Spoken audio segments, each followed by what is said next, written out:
بسم اللہ الرحمن الرحیم۔ ایک بچے نے سمندر میں اپنا جوتا کھو دیا تو بلکتے ہوئے بچے نے سمندر کے ساحل پر لکھ دیا کہ یہ سمندر چور ہے۔ اور کچھ ہی فاصلے پر ایک شکاری نے سمندر میں جال پھینکا اور بہت سی مچھلیوں کا شکار کیا تو خوشی کے عالم میں اس نے ساحل پر لکھ دیا کہ سخاوت کے لیے اس سمندر کی مثال دی جاتی ہے۔ اے بحر سخاوت، سخاوت تم سے اور تم سخاوت سے ہو۔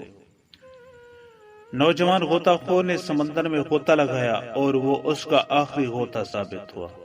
کنارے پر بیٹھی غمزدہ ماں نے ریت پر ٹپکتے ہوئے آنسوں کے ساتھ لکھ دیا کہ یہ سمندر قاتل ہے۔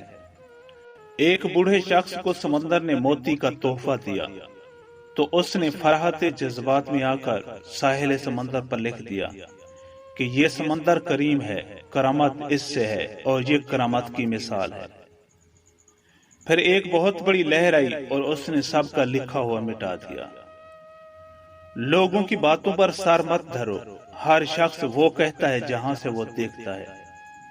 خطاؤں اور غلطیوں کو مٹا دو تاکہ دوستی اور بھائی چارگی چلتی رہے۔ کبھی کسی کی خطا کی وجہ سے دوستی اور بھائی چارگی مت مٹاؤ۔ جب تمہارے ساتھ برا سلوک کیا جائے تو جواب میں اس سے بدتر کا مت سوچو بلکہ نیکی کی نیت کر لو، کیونکہ قرآن پاک میں اللہ رب العزت فرماتے ہیں، ترجمہ: بھلائی اور برائی کبھی برابر نہیں ہو سکتی اور برائی کو اچھے طریقے سے دور کر